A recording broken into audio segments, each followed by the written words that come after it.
Haleluya, puji Tuhan. Bapak Ibu Saudara, kita bersyukur hari ini boleh dipertemukan kembali dalam ibadah renungan harian.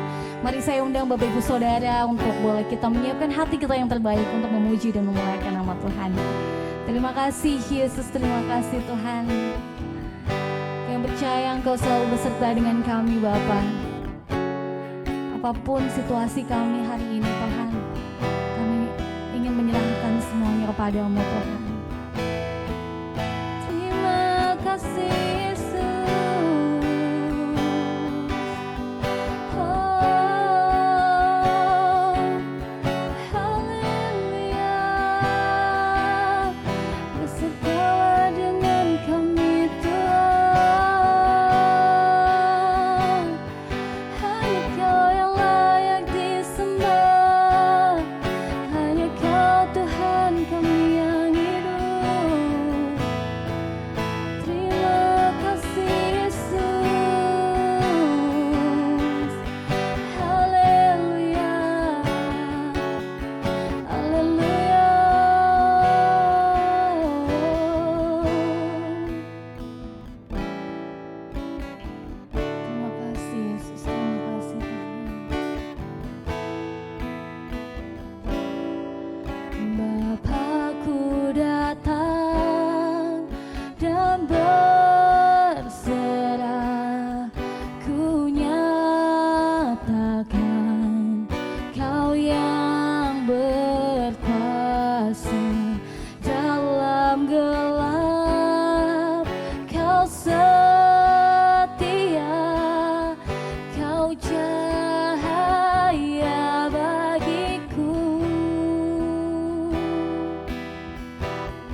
Kuatkan aku bertahan, Kau harapan dalam kesesakan, Kau buktikan kesetiaan-Mu Tuhan, Engkaulah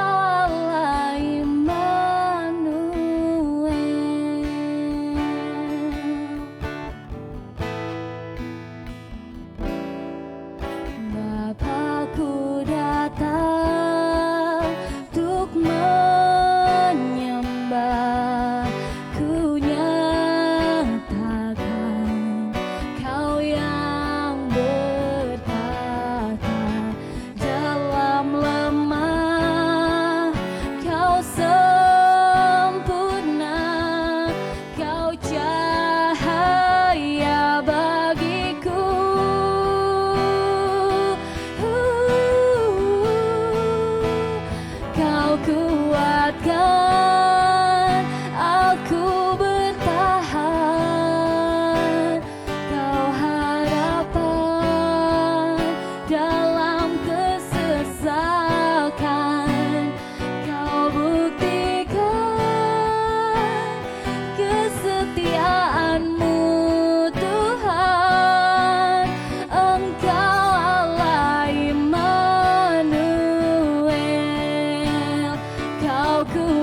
Immanuel, Immanuel, Engkau Allah besertaku.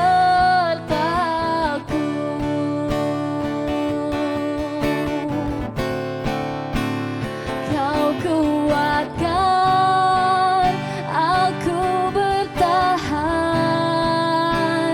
Kau harapan dalam kesesakan, Kau buktikan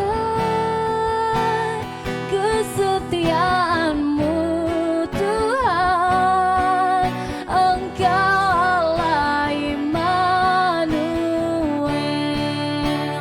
Kau kuatkan aku bertahan, Kau harapan dalam kesesakan, Kau buktikan kesetiaan-Mu Tuhan, Engkau Allah Immanuel. Kau kuatkan aku bertahan, Kau harapan dalam kesesakan, Kau buktikan kesetiaan-Mu Tuhan, Engkau Allah Immanuel.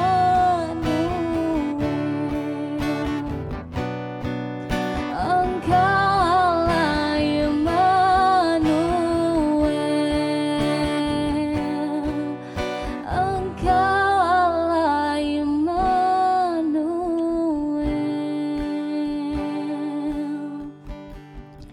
Kami bersyukur Tuhan atas segala kesetiaan-Mu Tuhan dalam kehidupan kami. Terima kasih Tuhan untuk tidak pernah meninggalkan kami Tuhan. Apapun situasi kami Tuhan, apapun kondisi kami Tuhan. Terima kasih Yesus, terima kasih Tuhan. Kami siap untuk mendengarkan firman-Mu Tuhan. Biarlah firman-Mu Tuhan boleh tertanam, berakar dan berbuah banyak Tuhan, sehingga kami boleh menjadi pelaku-pelaku firman-Mu Tuhan. Terima kasih Yesus, terima kasih. Terima kasih Engkau sungguh baik atas kehidupan kami. Hanya di dalam nama Tuhan Yesus Kristus kami sudah berdoa dan mengucap syukur. Haleluya, haleluya, amin. Puji Tuhan, selamat malam, salam sejahtera dalam kasih Tuhan kita Yesus Kristus. Kita bertemu lagi dalam ibadah atau renungan yang singkat. Saya akan menyampaikan firman Tuhan yang saya beri judul Respon yang Benar di Tengah Kesulitan Hidup. Saya akan ambil ayat pembacaan firman Tuhan pada kesempatan ini dalam kitab Yesaya pasalnya yang ke-39. Saya bacakan ayat 6 sampai 8 saja. Puji Tuhan, saya akan bacakan, Bapak Ibu dengar, sidang jemaat Efrata yang diberkati oleh Tuhan. Sesungguhnya suatu masa akan datang, bahwa segala yang ada di dalam istanamu dan yang disimpan oleh nenek moyangmu sampai ada hari ini akan diangkut ke Babel. Tidak ada barang yang akan ditinggalkan, demikianlah firman Tuhan. Dan dari keturunanmu yang akan kau peroleh akan diambil orang untuk menjadi sida-sida di istana Raja Babel. Hizkia menjawab kepada Yesaya, sungguh baik firman Tuhan yang engkau ucapkan itu. Tetapi pikirnya asal ada damai dan keamanan seumur hidup. Nah, puji Tuhan, saudara yang dikasihi Tuhan, kisah ini adalah menceritakan seorang raja Israel atau seorang raja dari suku Yehuda yang bernama Hizkia, yang pada saat itu dia sedang menerima kunjungan dari utusan Raja Babel, yaitu namanya Merodak Baladan. Saudara yang dikasihi Tuhan, tujuannya adalah membangun sebuah aliansi untuk mereka berperang pada saat itu melawan kerajaan Asyur. Tapi Hizkia tidak boleh percaya begitu saja. Ya, jangan-jangan ini adalah sebuah jebakan untuk menjebak Raja Hizkia. Nah, seperti itu sejarahnya, saudara yang dikasihi Tuhan. Dan Hizkia pada kesempatan itu memperlihatkan semua kekuatan persenjataan yang ada di gudang pada saat itu. Seluruh kekayaan, seluruh istananya, tidak ada yang tidak diperlihatkan oleh Raja Hizkia kepada utusan Raja Babel pada saat itu. Dan kesempatan yang sama juga pada saat itu ada seorang hamba Tuhan yang bernama Yesaya. Dan sementara Raja Hizkia ini memperlihatkan kebanggaan, kekuatan ya yang dia miliki dalam kerajaannya, persenjataannya, semua gedung perbekalannya dan lain sebagainya. Ya, yang dimiliki oleh Raja Hizkia dari keturunan nenek moyangnya sampai pada saat dia menjabat sangat banyak, saudara yang dikasihi Tuhan. Tapi ketika saat itu Hizkia sedang memamerkan kekuatan persenjataannya pada utusan Raja Babel, maka datanglah firman Tuhan melalui Nabi Yesaya berkata, sesungguhnya suatu masa akan datang bahwa segala yang ada dalam istanamu dan yang disimpan oleh nenek moyangmu sampai hari ini akan diangkut ke Babel. Tentu satu berita atau satu saudara yang dikasihi Tuhan, kenyataan yang tidak mudah untuk diterima oleh semua orang. Ya, Bab Hizkia ini susah payah membangun kerajaannya, menampung, mengumpulkan semua kekayaannya, semua kekuatan-kekuatan persenjataannya. Tiba-tiba suatu saat, suatu masa akan terjadi sebuah situasi, sebuah keadaan yang tidak menyenangkan bagi Hizkia. Saudara yang dikasihi Tuhan. Dan kalau ini terjadi pada kita, tentu respon kita bisa-bisa kita kehilangan ketenangan, kehilangan kebahagiaan, kehilangan kedamaian dari kehidupan kita.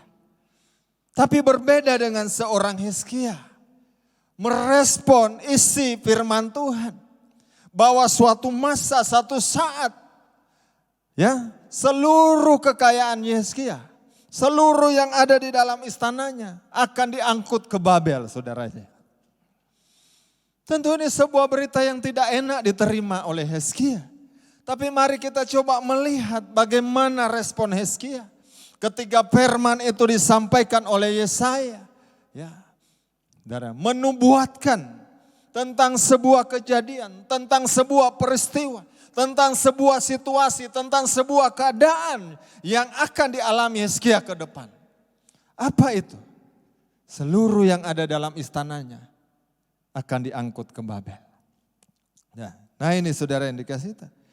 Tapi coba kita lihat saudara, ayat 8 di sini mengatakan, Yesaya pasal 39, ayatnya yang ke-8 dikatakan, Hizkia menjawab kepada Yesaya, sesungguhnya sungguh baik firman Tuhan yang engkau ucapkan itu.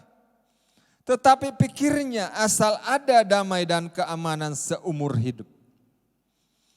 Nah saudara yang dikasihi Tuhan, tentu apa yang terjadi, segala situasi secara natur, secara alami yang kita alami hari ini, keadaan yang tidak menyenangkan, yang membuat kita kehilangan ketenangan, membuat kita kehilangan kebahagiaan, membuat kita kehilangan kedamaian, saudara yang dikasihi Tuhan, membuat kita kehilangan kebebasan karena situasi, karena keadaan yang ada. Tapi percayalah apa yang terjadi, apa yang kita alami, apa yang kita dengar, apa yang kita lihat, bahwa itu sesungguhnya itu seizin Tuhan.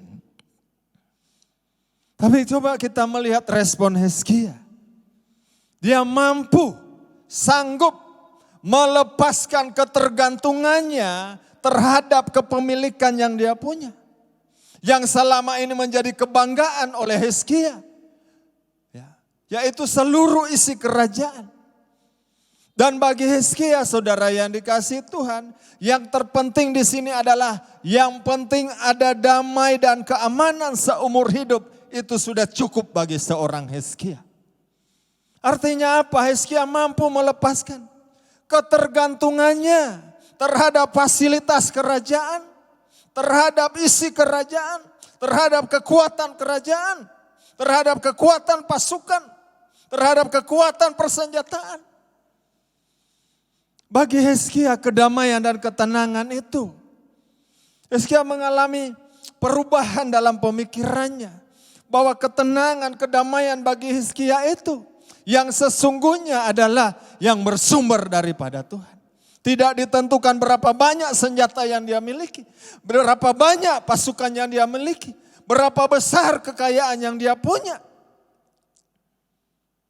Tapi Hizkia mampu menaklukkan dirinya, tunduk di hadapan Tuhan, di hadapan firman Allah. Dia tidak tergantung dengan kekayaan, dia tidak tergantung dengan banyaknya persenjataan yang dia miliki. Dia tidak tergantung seberapa besar kekuasaan kerajaan yang dia punya. Dan ini yang luar biasa bagi seorang Hizkia. Miliki respon yang benar dan tepat ketika kita diperhadapkan dengan kesulitan hidup. Bagi Hizkia yang terpenting adalah ada damai dan ketenangan seumur hidup. Dan yang dikasihi Tuhan. Itu yang juga dikatakan oleh Yesus di dalam Yohanes 14 ayat 27 saya bacakan kepada saudara, ya, bahwa damai dari Tuhan itu berbeda. Yohanes pasalnya yang ke-14 ayatnya yang ke-27. Damai sejahtera ku tinggalkan bagimu, ya, damai sejahtera ku berikan kepadamu. Dan apa yang kuberikan tidak seperti yang diberikan oleh dunia kepadamu. Janganlah gelisah dan gentar hatimu. Nah, ini jaminan Tuhan Yesus kepada murid-murid. Ini pesan sebelum Yesus naik ke surga. Saudara yang dikasihi Tuhan. Bahwa damai sejahtera kuberikan, damai sejahtera kutinggalkan kepadamu. Dan damai sejahtera kuberikan itu tidak sama dengan yang diberikan oleh dunia ini. Damai yang kita punya, yang dari Tuhan itu, tidak ditentukan oleh berapa besar kekayaanmu, berapa tinggi jabatanmu, berapa besar kedudukanmu, berapa banyak fasilitas yang engkau punya dalam rumah, sebesar apa rumahmu. Tidak, saudara yang dikasihi. Tapi kita bukan berarti kita tidak membutuhkan fasilitas di dalam dunia ini. Bukan berarti kita tidak butuh uang, tidak butuh jabatan, tidak butuh kekayaan, tidak butuh fasilitas, kita butuh semuanya itu. Dari ini kasih Tuhan. Tapi kita sebagai orang yang percaya, ketenangan yang kita punya, kedamaian yang kita punya itu bersumber daripada Tuhan. Bukan ditentukan oleh situasi, bukan ditentukan oleh keadaan. Tapi kalau damai, ketenangan dari dunia itu ditentukan oleh situasi. Itu ditentukan oleh ketenangan. Kalau damai dari dunia itu ditentukan berapa besar jabatanmu, berapa tinggi kedudukanmu, berapa besar kekuasaanmu, berapa banyak uangmu. Itu damai dari dunia. Tapi kalau damai dari Tuhan, dalam situasi apapun, dalam kondisi apapun, dalam keadaan apapun, kita tetap menikmati damai daripada Tuhan. Haleluya. Puji Tuhan. Saya yakin dan percaya melalui firman Allah ini, kita semakin diteguhkan, dikuatkan. Belajar, bersikap, merespon yang benar dan tepat ketika kita diperhadapkan dengan kenyataan, fakta hidup, realita yang kita alami. Saya percaya Tuhan akan menuntun, Tuhan akan memampukan, Tuhan yang juga akan memberi kemenangan bagi seluruh sidang jemaat Efrata yang dikasihi dan diberkati oleh Tuhan. Mari kita berdoa. Bapa di sorga, dalam nama Tuhan Yesus, ajar kami seperti Hizkia. Walaupun memang kami seharusnya memiliki fasilitas yang ada di dalam rumah ini, dalam dunia ini. Tapi biarlah kami seperti Hizkia, tidak tergantung dengan fasilitas dunia. Sebab bagi Hizkia yang terpenting adalah damai dan ketenangan di dalam hidupnya. Itu sudah cukup bagi seorang Hizkia. Itu dia menjalani kehidupan. Dan ajar kami juga memiliki sikap yang seperti Hizkia Tuhan. Tidak tergantung dengan berapa banyak yang kami punya, berapa besar yang kami punya, berapa tinggi yang kami miliki. Biarlah kami bergantung total kepada Tuhan, Allah sumber ketenangan dan damai sejahtera. Sehingga kami mampu bersikap dengan baik, merespon dengan baik dan benar ketika kami diperhadapkan dengan kenyataan hidup yang kami alami. Terima kasih, diberkati juga Tuhan Sidang Jemaat Efrata. Berapa banyak yang mengalami persoalan masalah, alami ketakutan, kegelisahan, kekecewaan malam hari ini. Serahkan mereka ke dalam tangan Tuhan. Engkau yang berkarya, kami percaya di dalam nama Yesus ada kekuatan bagi mereka. Yang sakit disembuhkan, yang lemah dikuatkan, yang susah dihiburkan, jalan-jalan yang tertutup dibukakan oleh Tuhan. Berkati bangsa dan negara kami, pemerintahan, korban bencana alam, semua diberkati oleh Tuhan. Terima kasih Bapa yang baik. Dalam berkat nama Tuhan Yesus Gembala kami yang baik. Haleluya. Amin. Tuhan memberkati.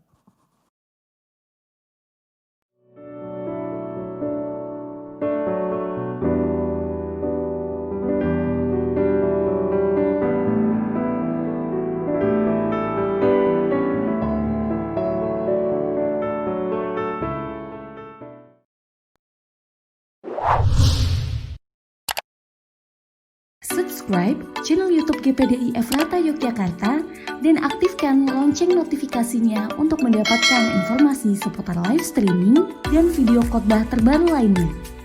Tombol subscribe berada di kanan atas channel kami dan jangan lupa klik tombol loncengnya. Tuhan Yesus memberkati.